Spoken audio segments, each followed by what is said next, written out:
Yeah, well, I would say it is Kenya's vision that we are trying to be helpful to. And I think the vision of Kenya is to transition to a majority of bodabodas as EVs for all the reasons that he just described, which is lower cost for the operator, better for the environment, and reduction of imported fuel.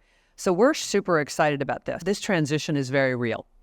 I think also reality is going to be important, meaning it may not happen as fast as we had hoped when this first came on the scene. And the growth is still there. It's just not at 70% compound monthly growth rate. So the growth by any other metric relative to, to any other fast growth company this is a fast growing industry. It's slowed a bit. I think for the same reasons that the boda drivers talked about, number of charging stations, mileage per charge. I think the car drivers would tell you that is about 300 miles today, needs to be closer to 400 because you get a little scared to take off on a long trip, like what if I can't find a charging station, etc. So, but I remain very bullish on the EV industry.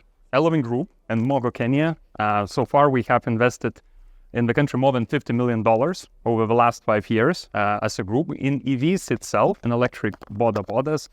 Over the last 2 years, we invested about 130 million shillings and financed more than 1,000 bikes. Over the last 5 years in the country, we're happy that we have more than 120,000 customers that we financed either boda or a car or gave a logbook loan to some customers. Talking about the future, we see great opportunities in the country. In EV space, electric bodas alone, we expect to finance more than 10,000 electric bodas over the next 2 years. So we see that the market is growing and we want to be part of it and have an impact. Competition is good. I think it lowers the prices for everyone. And we really hope that more players will come in to compete. So we are the U.S. government's development finance institution. That means we provide financing, but we are providing financing that delivers economic growth potential and development impact in the markets where we work.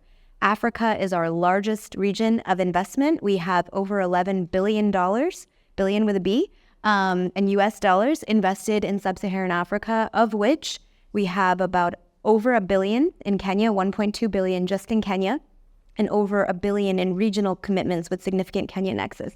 So this is an incredibly important region for us. Our reasons for investing, again, we think it's a great business model that improves the livelihoods of Kenyans, and we are strong supporters of the climate impacts of this business.